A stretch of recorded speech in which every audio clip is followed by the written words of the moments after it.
Hello दोस्तों, तो मेरा आप लोगों से एक सवाल है कि क्या इससे पहले आप लोगों ने कभी जापानीज एनिमे देखे हैं? सच बताऊं तो मैंने भी कुछ ज्यादा जापानीज एनिमे नहीं देखे, लेकिन कुछ दिनों पहले सर्च करते करते अचानक से मेरे सामने एक एनिमे आ गया था जिस पर 50 मिलियन व्यूज थे और मैं ये देखकर काफी ज्यादा शॉक हो गया था कि आखिर इसमें ऐसी क्या खास बात है। और यही जानने के लिए मैंने सिर्फ उसका एपिसोड 1 देखने की कोशिश की और फिर पता ही नहीं चला कि कब देखते देखते मैंने उसके 11 एपिसोड देख डाले। इस सीरीज की स्टोरी लाइन अमेजिंग होने के साथ साथ बहुत ज्यादा एडिक्टिव भी है। तो दरअसल इस सीरीज में हमें एक ऐसे एजेंट की स्टोरी बताई जाती है जिसके इमोशंस ऑलमोस्ट खत्म हो चुके थे, लेकिन साथ ही साथ वो अपने काम में बहुत ज्यादा परफेक्ट था, क्योंकि आज तक उसे जो भी मिशन मिला था उसने उसे 100% कंप्लीट किया था। और इसी तरह करते करते उसे एक दिन ऐसा मिशन दिया जाता है जिसके लिए उसे एक फैमिली की जरूरत थी। और ऑफ कोर्स वो एक हफ्ते में शादी करके बच्चे तो पैदा नहीं कर सकता, तो इसलिए वो एक अनाथ खाने जाकर एक बच्ची को अडॉप्ट कर लेता है जो दिखने में काफी ज्यादा क्यूट और इसी के साथ साथ बहुत ज्यादा शरारती भी थी। और इसके पास एक ऐसी सुपर पावर थी कि वो किसी का भी माइंड रीड कर सकती है। इसके बाद हमारे एजेंट को एक वाइफ की तलाश थी जिसमें वो एक लड़की के साथ डील कर लेता है कि तुम्हें मेरी वाइफ बनने की एक्टिंग करनी होगी, लेकिन उसे ये बात मालूम नहीं थी कि वो लड़की कोई आम लड़की नहीं बल्कि एक बहुत ही खतरनाक असैसिन है। और इस तरह से इन लोगों की ये अजीब और अमेजिंग फैमिली कंप्लीट हो जाती है। और इसी के बाद इन लोगों की एक ऐसी लाइफ शुरू होती है जिसका हर दिन ही सस्पेंस से भरा हुआ था। मतलब कि दोस्तों, तुम खुद ही सोच सकते हो कि हमारा एजेंट इस लड़की से शादी एक फाइट के दौरान कर लेता है और इस वक्त इसके पास कोई रिंग तो थी नहीं, तो इसने ग्रेनेड के पिन को ही रिंग समझकर पहना दिया था। तो दोस्तों, इस फैमिली की ये अमेजिंग और एक्शन से भरी हुई स्टोरी को आप मेरे चैनल पर देख सकते हो, क्योंकि मैंने इसके फर्स्ट 3 एपिसोड्स को एक बहुत ही प्यारी आवाज में अपने चैनल पर अपलोड करवा दिए हैं। और प्लीज प्लीज यहाँ पर ये कमेंट मत करना कि लड़की समझकर अली भाई उस पर लाइन मारने की कोशिश कर रहा है, क्योंकि मैं सच कह रहा हूँ कि मुझे उसकी एक्सप्लेनेशन बहुत ही ज्यादा पसंद आई है, जिसको आप लोग खुद भी जाकर चेक कर सकते हो। लिंक मैंने नीचे डिस्क्रिप्शन और कमेंट बॉक्स में भी दे दिया है। तो चलो अब और बिना टाइम जाया कि आज के किंग्समून की एक्सप्लेनेशन वीडियो को शुरू करते हैं। तो पिछले एपिसोड में हमने देखा कि यहाँ हीरो पाथ पर टिएनमिंग और यूवी एक बहुत ही अजीब ब्रिज पर पहुंच गए थे, जहाँ ये लोग अपने सामने इतने बड़े स्टैचू को देखकर काफी ज्यादा शॉक हो जाते हैं। जबकि दूसरी तरफ किंग पाथ पर शायू एक गो गेम खेल रहा था, अगर वो इस गेम को हार गया तो वो मारा जाएगा। और बदकिस्मती से हम यही सब होता हुआ देख भी रहे थे कि शायू उस गेम को धीरे धीरे करके हार रहा था। लेकिन एपिसोड के लास्ट में हमने देखा कि शायू को उसके फादर का वही विजन दिखाई देता है जब उसने अपने फादर से वादा किया था कि वो अपनी फैमिली की इज्जत वापस हासिल करे बगैर नहीं मरेगा। तो ये सब सोचने की वजह से वो दोबारा जोश के साथ उस गेम को खेलना शुरू कर देता है। अब आगे तो नेक्स्ट एपिसोड बिल्कुल उसी सीन से शुरू होता है जहां शायू ने खेलते खेलते एक इंडोमिनेंट पैटर्न बना लिया था, यानी कि उसके सारे ब्लैक पीसीज एक तरफ जमा हो गए थे जबकि दूसरी तरफ सारे व्हाइट पीसीज। ये देखकर शायू खुशी के साथ कहता है कि अब मुझे इन्हें मारना नहीं पड़ेगा, बल्कि मैं धीरे धीरे इनको पीछे करते हुए इन पर काबू कर लूंगा। और वो ऐसा करना शुरू भी कर देता है, जिसके बाद इसके हर एक कदम के साथ इसके ब्लैक पीसीज ज्यादा से ज्यादा होते जा रहे थे, यानी कि वो अपने हर मूव के साथ व्हाइट पीसीज को टर्न करके ब्लैक पीसीज में बदल रहा था। जिसकी थोड़ी देर बाद हम देखते हैं कि आखिरकार उसने वो गेम जीत ली थी, क्योंकि वहां पर मौजूद सारे ही पीसीज अब ब्लैक में बदल चुके थे।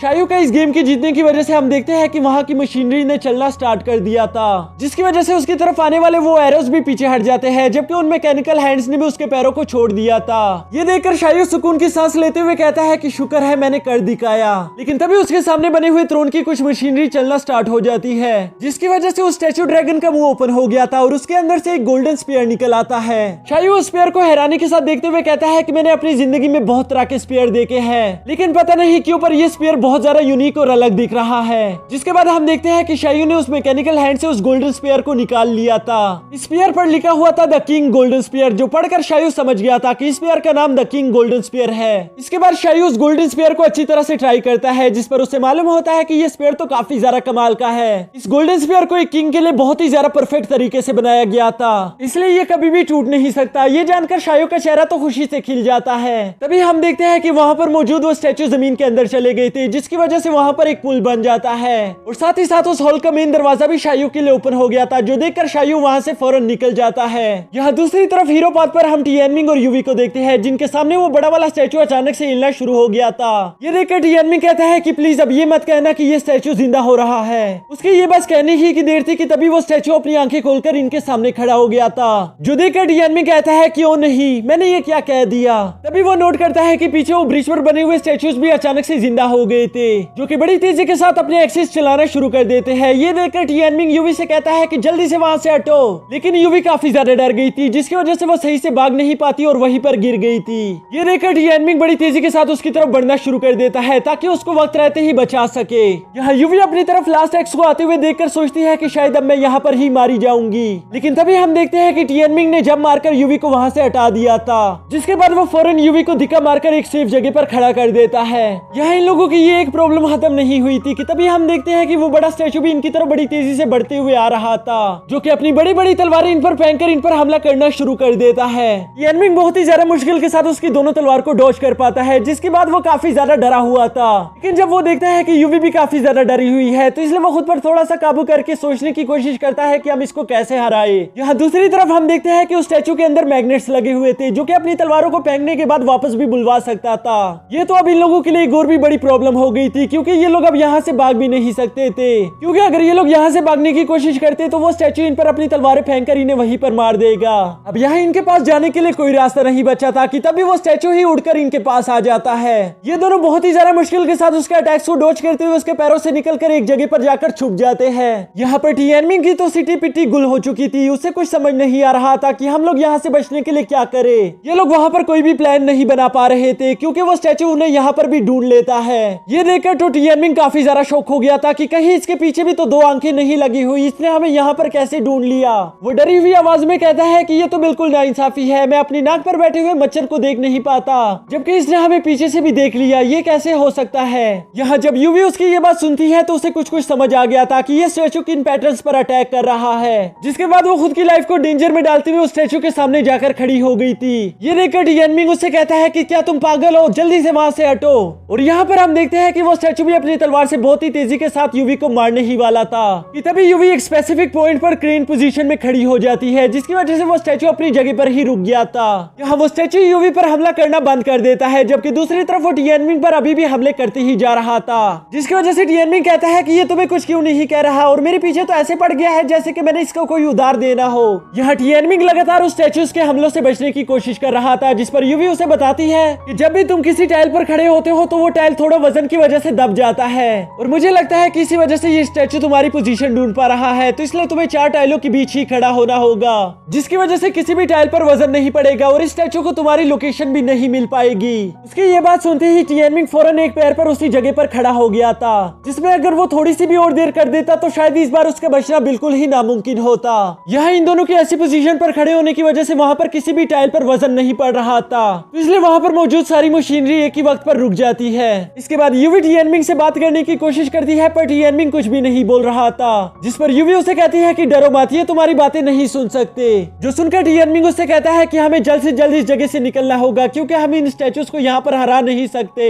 यूवी टियनमिंग की ये बात सुनकर कहती है कि वहाँ दूसरी तरफ एक दरवाजा मौजूद है, लेकिन मुझे लगता है कि वो शायद लॉक होगा, तो इसलिए मुझे लगता है कि शायद हमें उसके लिए पहले यहाँ पर कोई चाबी ढूंढनी होगी। जिस पर टियनमिंग कहता है कि मुझे नहीं लगता कि चाबी मिलने तक मैं यहाँ जिंदा बचूंगा, क्योंकि ऑलरेडी मेरे पैर में बहुत ज्यादा दर्द हो रहा है और मैं इस पोजीशन में ज्यादा देर तक खड़ा नहीं हो सकता। उसकी इस बात पर यूवी कहती है कि मैं इस पोजीशन में 30 मिनट तक रुक सकती हूँ, क्या तुम थोड़ी देर तक और नहीं रुक सकते।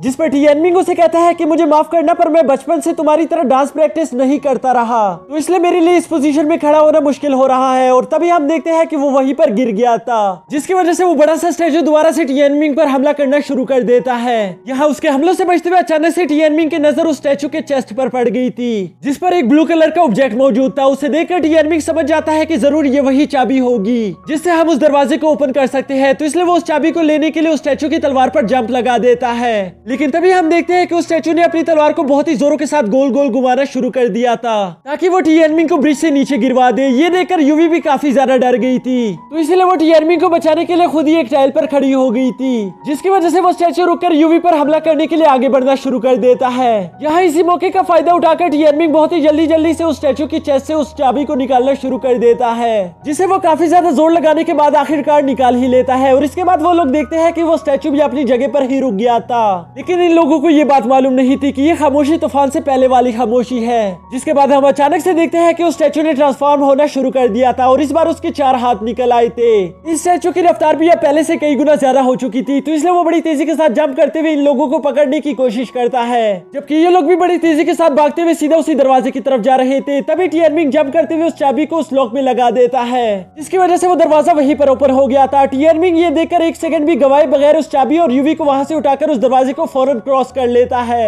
यहाँ वो स्टैचू भी उस दरवाजे को क्रॉस करते हुए इन पर हमला करने की कोशिश करने वाला था, लेकिन तभी हम देखते हैं कि वो दरवाजा वहीं पर बंद हो जाता है, जिसकी वजह से टियनमिंग अपनी मौत को छूते छूते बच गया और इसी वजह से उसका दिल डर के मारे हलक तक आ गया था। अब यहाँ पर दोस्तों जैसा कि आप लोगों ने देखा था कि टियानमिंग ने वहां से निकलने से पहले वो चाबी भी उठा ली थी। तो मैं आप लोगों को बता दूं कि वो कोई आम चाबी नहीं बल्कि एक बहुत ही ज्यादा खतरनाक वेपन है जिसे टियानमिंग अपने आने वाले एपिसोड्स में इस्तेमाल करेगा। तो बस इसी के साथ हमारी ये वीडियो खत्म हो जाती है। अब आप लोग मेरे चैनल पर मौजूद वो दूसरी सीरीज देख सकते हो जिसका लिंक मैंने नीचे डिस्क्रिप्शन में दे दिया है। तो बस इसी के साथ हमारी ये वीडियो खत्म होती है। अगर आप लोगों को वीडियो देखकर जरा सी भी खुशी हुई या मजा आया तो वीडियो को लाइक कर देना और चैनल को सब्सक्राइब करके बेल आइकन को भी प्रेस कर देना ताकि हमारी आने वाली न्यू वीडियोस की नोटिफिकेशन आपको वक्त पर मिल सके।